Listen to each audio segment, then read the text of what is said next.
శ్రీమాత్రే నమ.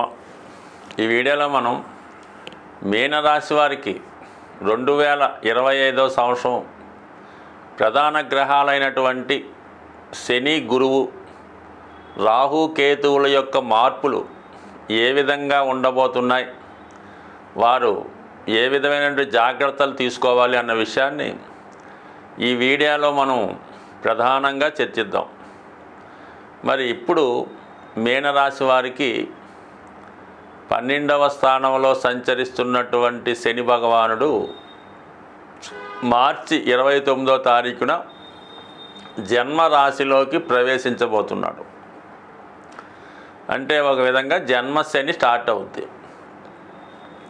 అలాగే 19 మే వరకు, అంటే 19 మే 2025 వరకు కూడా రాహు కూడా మీనరాశిలో సంచరించడం జరుగుతుంది. అంటే రాహు ప్లస్ శని కూడా సుమారుగా మరి ఏప్రిల్ నెలంతా, మేలో 20 రోజులు, ఒక 50 రోజుల పాటు కలిసి మీనరాశి అందే సంచరిస్తూ ఉంటారు. ఇది చాలా వరకు జాతకుడికి కొన్ని కొత్త అవకాశాలు రావడానికి కూడా అవకాశం ఉంటుంది. అంటే ఉద్యోగ విషయంలో, ఏదైనా ఒక పెద్ద సంస్థలో, ఒక దూర ప్రాంతంలో ఉద్యోగ అవకాశాలు రావచ్చు. అలాగే ఏదైనా ఒక పరిశ్రమలోనో, ఒక రంగంలోనో, ఒక సినిమా పరిశ్రమలో ఉన్న వాళ్ళకి అనూహ్యంగా వాళ్ళకి గొప్ప అవకాశాలు రావచ్చు. అంటే ఇంకా అవకాశంతో వాళ్ళ జీవితం సెటిల్ అయిపోవడం జరుగుతూ ఉంటుంది. అటువంటి గొప్ప అవకాశాలు ఈ రాశి వారికి రావడం జరుగుతూ ఉంటుంది. అంటే మీలో ఉన్నటువంటి టాలెంట్ అంతా కూడా ఒకేసారి ఉపయోగించి దాన్ని క్యాష్ చేసుకునే విధంగా అటువంటి అవకాశాలు మీకు రావడం జరుగుతూ ఉంటుంది. సో అయితే చాలా వరకు ఇది కొంతవరకు ఎదటవారి యొక్క స్వార్థానికి మీరు వాడుకునేలాగా, అంటే మిమ్మల్ని వాడుకునేలాగా, మీరు బలైపోయేలాగా ఉంటుంది. కాబట్టి ఎవరో మీకు పెద్ద అవకాశాన్ని ఇచ్చాడు అని మీరు సంబరపడి ఒప్పుకుంటే దాని తర్వాత అవకాశాలే రాకపోవచ్చు. అందువల్ల ఏంటంటే ఒకేసారి వచ్చిన అవకాశాన్ని జాగ్రత్తగా ఆలోచించి నిర్ణయం తీసుకోండి. ఆరోగ్య విషయంలో ఎవరైతే కొంతవరకు దీర్ఘకాలిక అనారోగ్య సమస్యలతో బాధపడుతున్నారో వాళ్ళకి మాత్రం ఈ రాబోయే 50 రోజులు, అంటే ఏప్రిల్ మొత్తం అంతా, మే 20 రోజుల్లో అనుకోకుండా అంటే ఆ సమస్యల నుంచి బయటపడతారు. కానీ సడన్గా ఒక సర్జరీ లాంటిదో, లేదంటే కొంతమందికి సడన్గా ఉన్న ప్రాంతం నుంచి విడిచిపెట్టవలసి రావడమో, లేదంటే మీరు ఉన్నటువంటి స్థిరాస్తితో ఇల్లు ఎక్కువ ధరకు రావడం వల్ల అమ్మివేయడము, ఇటువంటివి జరగవచ్చు. దాని తర్వాత మళ్ళీ మామూలుగా మీకు 19వ తారీఖు మే తర్వాత రాహు 12లోకి వస్తాడు. శని జన్మశనిగా ఉంటుంది. ఈ జన్మశని ప్రభావం మీనరాశి వారి మీద 3 రకాలుగా ఉంటుంది. ఎవరైతే ఎడ్యుకేషన్ టైంలో 25, 26 సంవత్సరాల లోపు ఉన్న వాళ్ళ విద్య మీద ప్రభావం చూపుతుంది. మిడిల్ ఏజ్లో వాళ్ళకి 45± వారికి మరి ఆర్థిక సమస్యలు, పిల్లల చదువుల మీద ఎక్కువ భారం పడుతుంది. ఏ విధంగా కూడా ఏదో ఒక బలహీనతకు లోనయ్యే అవకాశం ఉంది. దాంట్లోనే పతనం అయ్యే అవకాశం ఉంది. ఇక 60 తర్వాత ఉన్నవాళ్ళు, 70 అలాగా ఉన్నవాళ్ళు ఆరోగ్యపరంగా జాగ్రత్త తీసుకోవాలి. అయితే కొంతమంది మరి వాళ్ళు ఉన్న గృహాన్ని విడిచిపెట్టి ఓల్డ్ ఏజ్ హోమ్లోకో, ఏదన్నా ఆశ్రమంలోకో, ప్రశాంతంగా ఉండే ఒక దైవ సన్నిధిలో ఏదైనా గృహం నిర్మించుకుని అక్కడికి వెళ్ళడానికి అవకాశం ఉన్నది. లేదంటే కొంతమంది పిల్లల దగ్గరికి ఏ విదేశం వెళ్ళి అక్కడ స్టే చేయడం ఉంది. అది సాధారణంగా జన్మశని జరుగుతున్నప్పుడు దగ్గర బంధువుల దగ్గర ఉండలేకపోతుంటారు. కాబట్టి ఇది ఎక్కువగా ఓల్డ్ ఏజ్ హోమ్ కానీ ఏదన్నా ఆశ్రమంలో కానీ ఉండే అవకాశం ఉంటుంది. అంటే అదందరికీ కాదు, వాళ్ళ స్థాయిని బట్టి ఉండే అవకాశం ఉంది. ఇక గురువు మీకు ప్రస్తుతం 3వ స్థానంలో ఉంటూ అందరికీ మంచి మార్గదర్శకంగా ఉన్నారు. కామ త్రికోణం యాక్టివేట్ అవుతుంది. సమయానికి అనుకున్నవి లభిస్తున్నాయి. దైవ కృప లభిస్తుంది. ఇక మనకి 15వ తారీఖు మే నుంచి 4వ స్థానంలోకి వీక్షించడం, అదే మీకు మోక్ష త్రికోణం యాక్టివేట్ అవుతుంది. అంటే ఒక విధంగా మరి మిథునంలోకి వచ్చినటువంటి గురుగ్రహం తన యొక్క రాశి దృష్టితో మీనాన్ని వీక్షిస్తాడు. కాబట్టి మనం ఇందాక అనుకున్నటువంటి సమస్యల నుంచి మే 15 తర్వాత బయటపడే అవకాశం ఉంది.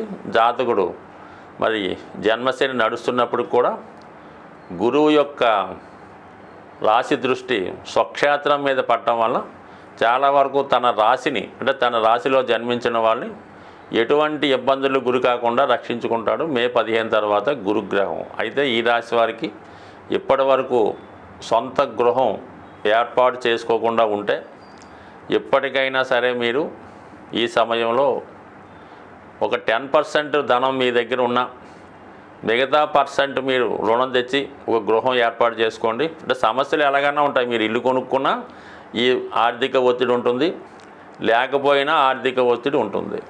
అదే మీరు గృహం కొనుక్కుంటే కొంతవరకు ఒత్తిడి ఏర్పడినా చాలా వరకు మీ అనవసర ఖర్చుల నుంచి బయటపడతారు. తద్వారా నెమ్మదిగా 4-5 సంవత్సరాల్లో 10 సంవత్సరాల్లో మీ గృహం సొంతం అవుతుంది. ఇప్పుడు ఒక 75 లక్షలు పెట్టి కొనుక్కున్న గృహం మీకు మీ అప్పు తీరే నాటికి ఒక 4-5 రెట్లు పెరిగే అవకాశాలు ఉంటాయి. అంటే ప్రతి 5-6 సంవత్సరాలకి మీరు కొనుక్కున్న ఆస్తి సుమారుగా రెట్టింపు అవుతూ ఉంటుంది. 99% 7 ఇయర్స్ కన్నా రెట్టింపు అవుతుంది. అటువంటిది మీ బాకీ తీరబోతులకు చక్కగా మీ స్థిరాస్తి ఉంటుంది. అప్పున్నా పర్లేదు, ఇది సబ్స్టిట్యూట్ చేస్తుంది కాబట్టి సాధ్యమైనంత వరకు గృహం కొనుక్కునే ఏర్పాటు చేయండి. ఎప్పటిదాకా కొనుక్కోకుండా ఉంటే 100% మీరు కొనుక్కుంటే మంచిది. అదే మీరు వ్యాపారం చేసినా ఎవరికన్నా ఇచ్చినా ఇంకోటి చేసినా తిరిగి ఇబ్బంది పడాలి.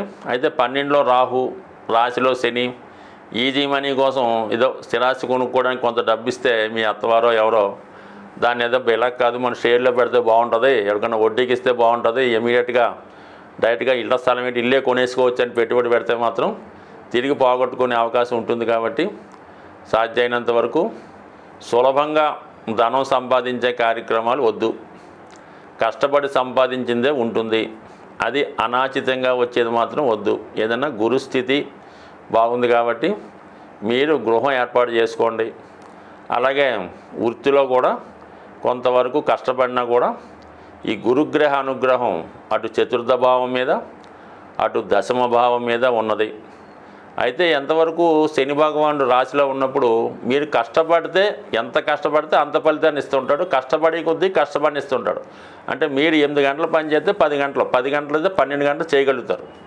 అదే మీరు ఇంట్లో పడుకున్నారనుకోండి 24 గంటలు పడుకోబుద్ధి చేస్తూ ఉంటుంది. అందువల్ల ఈ శని భగవానుడు ఎప్పుడన్నా సరే కష్టపడేవాడికి కష్టపెడుతూ పైకి తీసుకొస్తాడు, నిద్రపోయేవాడికి నిద్రపోతూనే అందులో శాశ్వతంగా నిద్రపోయేలా చేస్తూ ఉంటాడు. బట్ ఏదైనా మీనరాశి వారు నిజాయితీగా వెళ్తున్నంతకాలం వాళ్ళకి ఏ విధంగా చెడు జరగదు. వాళ్ళ మనసుకి ఏది కరెక్ట్ అనిపిస్తే అది చేసుకుంటే చాలా వరకు బాగుంటుంది. ఇతరుల ప్రలోభాలకి లొంగిన, ఇతరుల కొరకు ఆలోచించిన ఖచ్చితంగా జాతకుడు స్ట్రగుల్ ఫేస్ చేస్తాడు. ఏదైనా 12వ స్థానంలో ఉన్నటువంటి రాహు మీకు బ్యాడ్ సంకేతాలు, చెడ్డవారి సలహాలు వస్తుంటాయి. కాబట్టి దాని నుంచి బయటపడితే మిగతా గ్రహాల అనుకూలతో 2025వ సంవత్సరం మిమ్మల్ని ఖచ్చితంగా ఒక గృహస్థుని చేస్తుంది. మరి 2025వ సంవత్సరంలో సొంత గృహం యోగం చాలామంది రాశుల వారికి ఏర్పడడం జరిగింది. ముఖ్యంగా గురువు యొక్క స్థితి అయితేనే, శని భగవాన్ స్థితి అయితేనే, అలాగే మెయిన్ కుజుని యొక్క అనుగ్రహం చాలా వరకు ఈ రాశుల మీద పడడం వల్ల ఈ రాశుల్లో జన్మించిన వారు ఏ రాశి వారైనా వారికి సరైనటువంటి ఆదాయం ఉండి అర్హత ఉంటే ఏ కొద్దిపాటి ప్రయత్నం చేసినా మీకు సొంత గృహం ఏర్పడుతుంది. మరి ఆ సొంత గృహం ఏర్పడాలంటే మీరు చేయవలసినటువంటి రెమెడీస్ ఏం లేదు. జ్యోతిష శాస్త్రరీత్యా కుజుని యొక్క బలం ఉంటేనే జాతకంలో వాడు భూమి కానీ గృహం కానీ ఏర్పాటు చేసుకోగలడు. అంటే ఒక విధంగా కుజుడు ధైర్యాన్ని ఇస్తూ ఉంటాడు.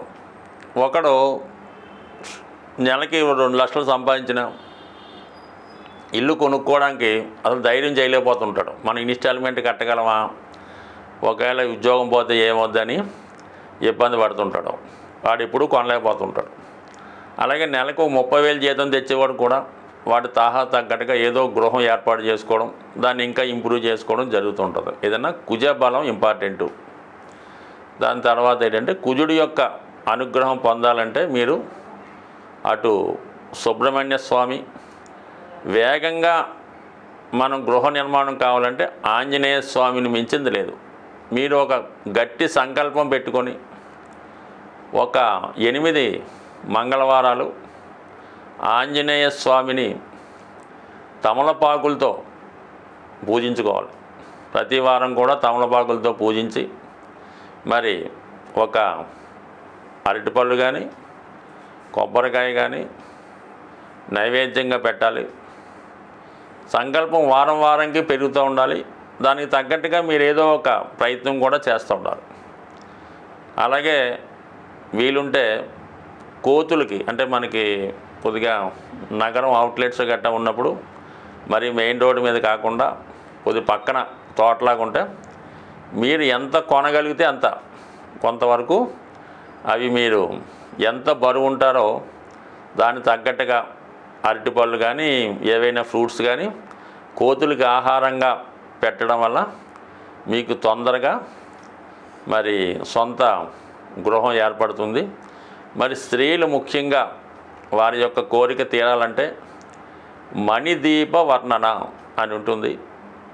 దాన్ని సంధ్యా సమయంలో గృహం శుభ్రపరిచిన తర్వాత సాయంకాలం దీపం పెట్టిన తర్వాత మరి చాలా ప్రశాంతంగా మనశ్శాంతిగా ఎటువంటి ఆలోచన లేకుండా ఈ మణిదీప వర్ణన చదవడం వల్ల ఖచ్చితంగా మీకు సొంత గృహయోగం ఏర్పడుతుంది. అలాగే ఈ గృహం కావాలనుకున్న వాళ్ళు మీరు దేనికి వెళ్ళినా వెళ్ళకపోయినా గృహప్రవేశాలకు వెళ్తుండండి.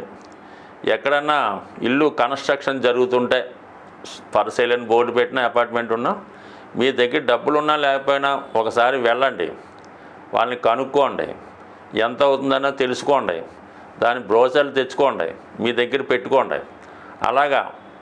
అలాగే మీరు ఒక బిల్డర్తో కానీ ఒక తాపీ మేస్త్రితో కానీ స్నేహం చేసుకొని ఉన్నా లేకపోయినా ప్రతి విషయం కనుక్కోండి.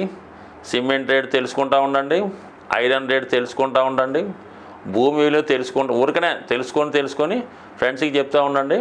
కంపల్సరీగా అదంతా యాక్టివేట్ అయ్యి ఖచ్చితంగా మీకు ఒక గృహం అన్నది ఏర్పడుతుంది.